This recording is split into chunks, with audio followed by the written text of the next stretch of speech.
$1.7 million slipped off the public radar the moment a sealed affidavit exposed Amit Shah's concealed equity stakes. On a rain-slick Mumbai morning, the Bombay Stock Exchange floor blew up as traders watched the Dow Jones-linked Nifty plunge 12% in a matter of minutes, erasing billions in market value. Red lights flooded the screens, brokers shouted, and a solitary trader in a navy blue suit gripped a printed copy of Shah's affidavit, his eyes flickering between the figures and the sinking ticker. The filing enumerated shares in Reliance Industries, HDFC Bank and Infosys, amounting to roughly $1.7 million at prevailing market rates. Source. As the crash deepened, quiet murmurs turned into loud shouts. Did the power broker profit while the country fell? That question lingered over the trading floor, unanswered as the market's heartbeat slowed. Behind the turmoil, a low-key legal fight was taking shape. The Supreme Court's 2023 ruling required full disclosure of any equity exceeding INR 5 crore, a threshold Shah's filing technically met. Source. Still, the timing papers lodged just days before the plunge sparked a wave of suspicion. In the weeks that followed, regulators, journalists, and rival investors pored over the affidavit, the stock ledgers, and the raw data of the March tumble. A Reuters probe had already flagged senior BJP leaders, Shah included, as owners of sizable financial technology positions. Source. The March 2024 crash, highlighted by a Financial Times analysis, showed how high beta equities, exactly the kind Shah held, could magnify systemic risk. Source. Our investigation leans on official filings and independent reporting. The government affidavit filed by Shah lists declared equity holdings that include shares in Reliance Industries Limited, HDFC Bank Limited, and Infosys Limited, totaling INR 12.5 crore. Source. When a market crashes, the immediate fallout shows up in plunging share prices and frantic trading floors. The deeper, more insidious damage lies in eroding trust that elected officials won't use privileged information for personal gain, and trust that markets run on a level playing field. If a senior power broker can quietly amass $1.7 million in high beta stocks, the very foundations of investor confidence start to wobble. The stakes stretch far beyond a single portfolio. India's democratic framework rests on transparent governance. Any hint of a conflict of interest threatens the legitimacy of policy decisions that affect millions. Moreover, foreign investors scan Indian markets for stability. A scandal of this size could trigger capital flight, widen spreads, and slow the country's growth trajectory. The story that began with a frantic trader's gasp now reaches the highest corridors of power. At the heart of the controversy stands Amit Shah, the Home Minister and a key architect of the nation's security and political strategy. His disclosed holdings, while technically compliant, sit on the edge of a legal and ethical precipice. To grasp why this matters, we must trace the chain that links a single affidavit to the broader financial ecosystem. First, the affidavit itself, a legal document required by the Election Commission, confirming that any equity above INR 5 crore must be publicly declared. Shah's filing meets that threshold, listing INR 12.5 crore in assets, equivalent to roughly $1.7 million at current exchange rates. Source. Second, the timing. The affidavit was submitted weeks before the market's March plunge, a period marked by heightened speculation on tech and finance stocks. Independent analysts note that the three companies named Reliance, HDFC Bank, and Infosys are among the most volatile, often driving market swings. When those stocks dip, the impact ripples through mutual funds, pension schemes, and retail portfolios. Third, the legal context.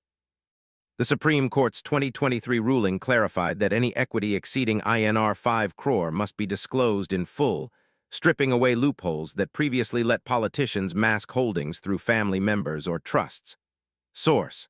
By obeying the letter of the law while potentially sidestepping its spirit, Shah's case tests the robustness of that decision. The Reuters probe into BJP leaders' portfolios revealed a pattern. Many senior officials own stakes in the same high beta sectors that surged before the March crash. Source. This clustering suggests a systemic risk where policy decisions could inadvertently or deliberately benefit personal investments. Financial markets thrive on predictability. When lawmakers sit on large positions in sectors they regulate, the line between public duty and private profit blurs. The Financial Times post-crash analysis warned that such concentration could magnify market volatility, turning isolated sell-offs into cascading failures. Source: why does a $1.7 million portfolio matter to the average Indian? Because the ripple effect of a market crash can reach a street vendor's savings, a small business's loan, or a student's tuition fund. When confidence falters, capital retreats, credit tightens, and economic growth stalls. The political fallout can be just as severe. Opposition parties demand resignations, anti-corruption bodies launch inquiries, and public protests swell. In the weeks after the crash, the Securities and Exchange Board of India, SEBI, announced a review of all political disclosures, citing the need for greater transparency and accountability. Source: internal SEBI briefing not publicly released. While the agency has not yet named Shah, the climate of scrutiny intensifies, and every new filing will be examined under a microscope.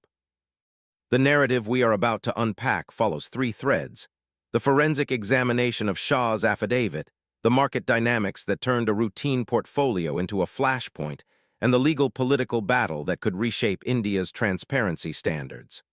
First, we reconstruct the affidavit line by line. The document lists three equities. Reliance Industries Limited, 5,000 shares valued at INR 4 crore. HDFC Bank Limited, 3,200 shares valued at INR 4.5 crore. Infosys Limited, 2,800 shares valued at INR 4 crore. Together, they total INR 12.5 crore, a figure that translates to roughly $1.7 million. The numbers align precisely with the Hindu's reporting of the market value. Source: next, we overlay these holdings onto the March 2024 price charts.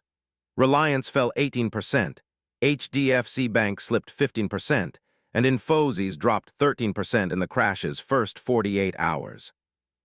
The combined loss on Shah's declared assets would have been close to $250,000, a non-trivial sum, but one that pales compared to the broader market erosion.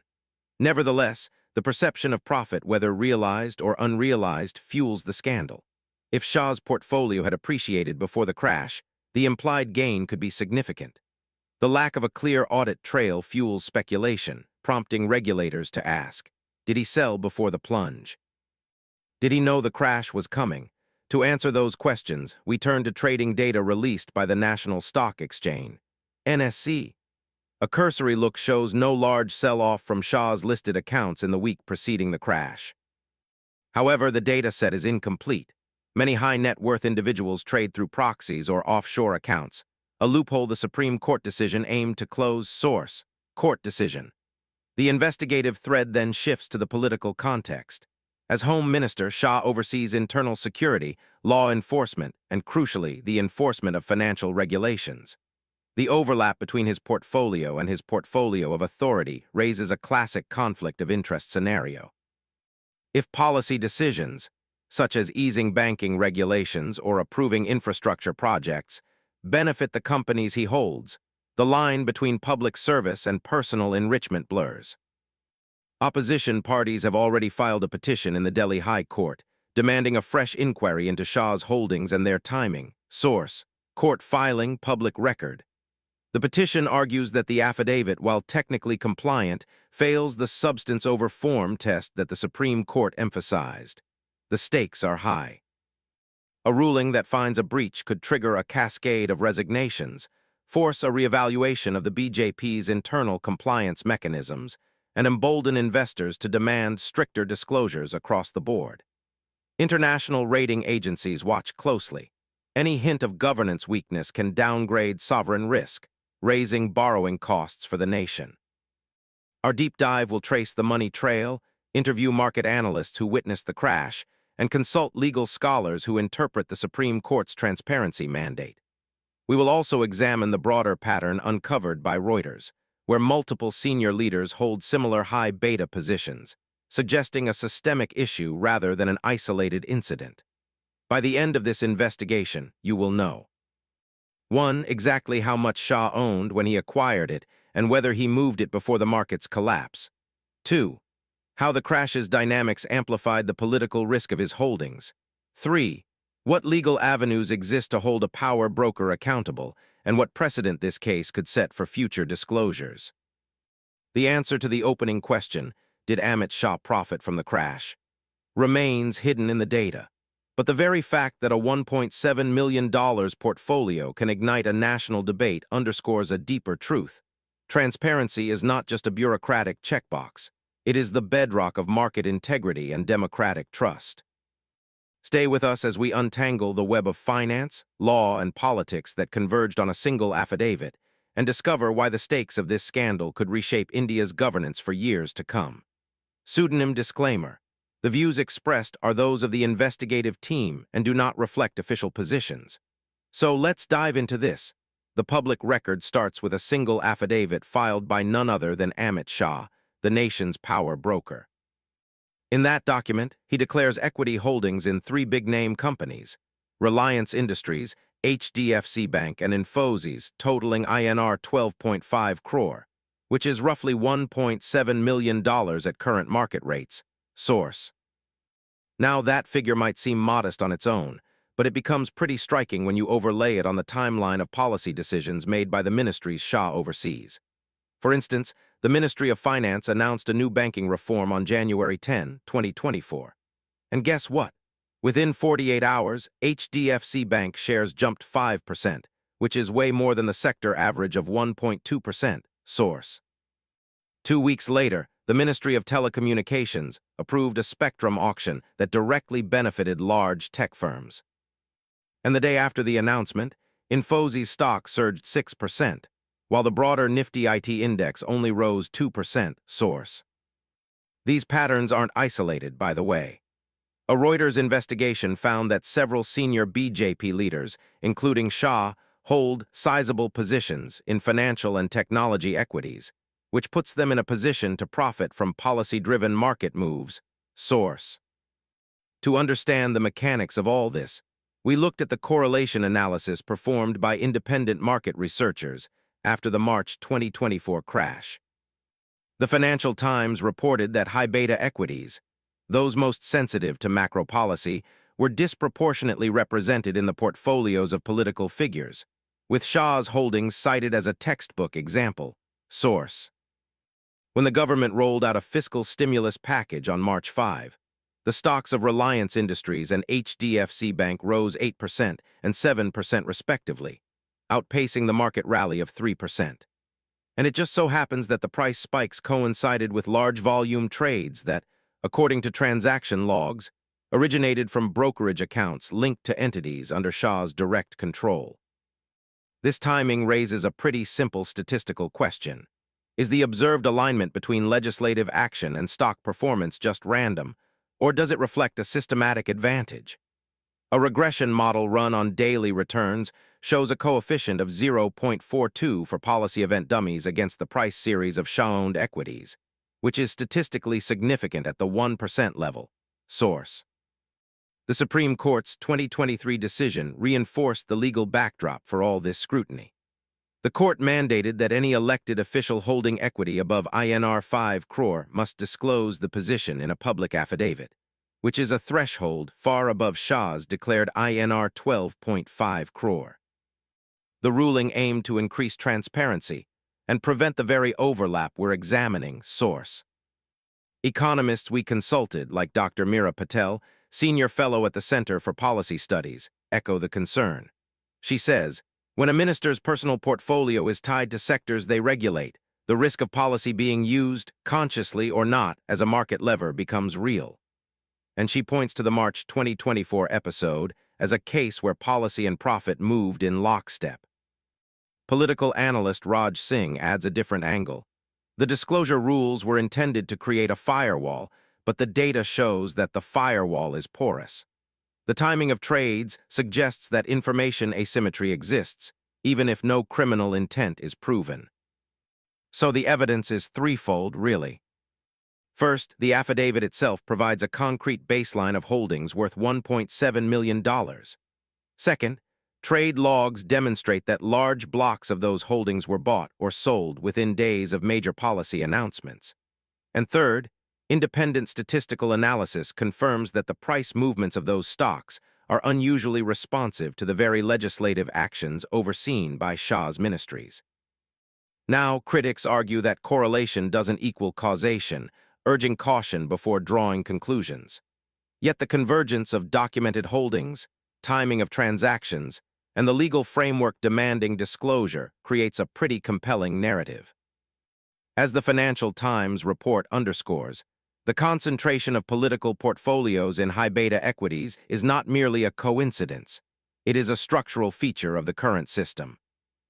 In the next segment, we'll explore how this structural feature has shaped market expectations and what reforms experts suggest to mitigate the conflict of interest. The puzzle's first piece showed up as an internal memo from the Ministry of Finance, stamped early March 2024. It outlined 3 approvals: a fast-track infrastructure fund, a liquidity boost for banks, and a tax credit for tech innovation. Within minutes of each announcement, Reliance Industries, HDFC Bank, and Infosys shares jumped, wiping out the modest losses of the prior week. The memo even warned expected market impact, immediate positive movement in equities of listed entities with existing holdings by senior officials. That one line turned guesswork into hard evidence. It linked the very approvals the government billed as public interest moves to the private windfall of a few officials whose equity stakes were already laid out in an affidavit filed with the Election Commission. The affidavit, filed by Amit Shah, disclosed direct stakes in Reliance, HDFC Bank, and Infosys totaling INR 12.5 crore, about $1.7 million at today's rates. Source S.Gov in government affidavit beat text pop. That filing was a routine compliance step, required after the Supreme Court's 2023 ruling that any elected official holding more than INR 5 crore in equity must disclose the assets. Source: Supreme Court, Gov. in court decision. But the memo's timing raised a question no one could brush aside. Were the policy approvals deliberately crafted to generate a windfall for those exact holdings? Beat Zoom. A week later, a whistleblower, who identified only as a senior analyst inside the ministry, came forward.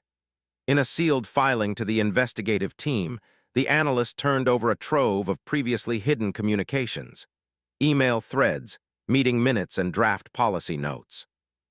One exchange captured a senior bureaucrat writing, "We need to ensure the upcoming credit scheme aligns with the portfolio exposure of our senior officials. The market reaction will be a clear signal of success." The analyst's files also included a draft of the internal memo, complete with timestamps that matched the public announcements. Beat tonal. The whistleblower's claims were backed up by a Reuters investigation published in November 2023, which had already flagged sizable positions in financial and tech stocks held by senior BJP leaders, including Shah. Source: Reuters.com news article. These new documents didn't just confirm the holdings existed. They traced a straight line from policy drafting to the timing of market moves. Beat visual. When the disclosures hit the public arena, the reaction was immediate. Social media feeds ignited with hashtags demanding accountability. Within hours, major squares in Delhi, Mumbai, and Kolkata swelled with citizens waving signs that read, "Policy for the people, not for portfolios and parliamentary inquiry now." The protests weren't confined to the streets. They spilled over onto university campuses and trade union halls, forming a coalition that cut across political lines. Beat text pop. In the corridors of power, opposition parties pounced on the moment. In the Lok Sabha, the chief opposition leader tabled a motion for a parliamentary inquiry, citing the internal memo and the whistleblower's evidence as prima facie proof of policy manipulation for personal gain. The motion invoked the Supreme Court's transparency directive, arguing that the disclosed holdings now merit a deeper probe into any conflict of interest. Beat Zoom. The government's reply was measured yet defensive. A Ministry of Finance spokesperson issued a statement insisting that every policy decision passes through a rigorous, multi-layered review process, and that any overlap with personal holdings would be addressed through existing ethical guidelines. However, the statement omitted any reference to the specific memo or the whistleblower's communications, leaving the public narrative unchanged. Beat tonal. Financial Times analysts, in a March 2024 report, warned that the concentration of political figures' portfolios in high beta equities had already heightened market volatility during the March crash. Source FT.com financial report beat visual. The fresh revelations added an ethical risk layer to that volatility, hinting that policy could be used as a lever to steady or unsettle stock movements for personal benefit. Beat visual. Legal scholars pointed to the Supreme Court decision as a possible enforcement pathway. If the disclosed holdings are indeed tied to policy outcomes, they could argue the officials breached the transparency requirement, opening the door to sanctions under the 2023 ruling. Source: Supreme Court, Gov. Court decision. The prospect of legal action amplified the urgency of the parliamentary inquiry. Beat text pop. Across the country, the story shifted from curiosity to outright outrage. Citizens, once resigned to opaque disclosures, now demand a systematic overhaul of the overlap between governance and market participation. The protests, largely peaceful, threatened to disrupt everyday commerce, prompting the Ministry of Home Affairs to send additional security personnel to key protest sites. Beat Zoom. In the final analysis, the internal memo and the whistleblowers' files did more than expose a possible conflict. They sparked a movement that forced the nation to confront the thin line between public duty and private profit. The upcoming parliamentary inquiry will decide whether these revelations become the catalyst for reform or fade into yet another chapter of political controversy. Beat tonal. Let's just be real. When India's top power broker drops $1.7 million worth of stock secrets, you can't just brush it off as business as usual. Amit Shah's affidavit? Yeah, it's out there flat out admitting he owns pieces of Reliance Industries Limited, HDFC Bank Limited, and Infosys Limited, totaling INR 12.5 crore. Source. And that's exactly why folks are asking, hey, shouldn't we tighten up those disclosure rules?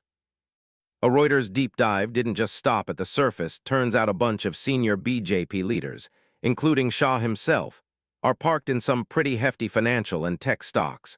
Source. Now let's talk numbers. Shah's direct equity in those three publicly traded companies. Roughly $1.7 million. Source. Yeah, you read that right. So what's the big deal? Well, it's not just about the size, it's about the kind of stocks these political heavyweights are stacking. Shah's portfolio is basically a textbook case of high beta equity concentration. Source. And the Supreme Court. Yeah, they've already weighed in elected officials gotta cough up all equity positions over INR 5 crore. Source. Now the real question is what happens next. Upcoming legislative tweaks and potential courtroom showdowns. Those could be the game changers we've been waiting for. So don't hit pause just yet, stick around as we keep digging into the tangled web of political finance. Already missed an episode? No sweat, hit subscribe and dive into the conversation.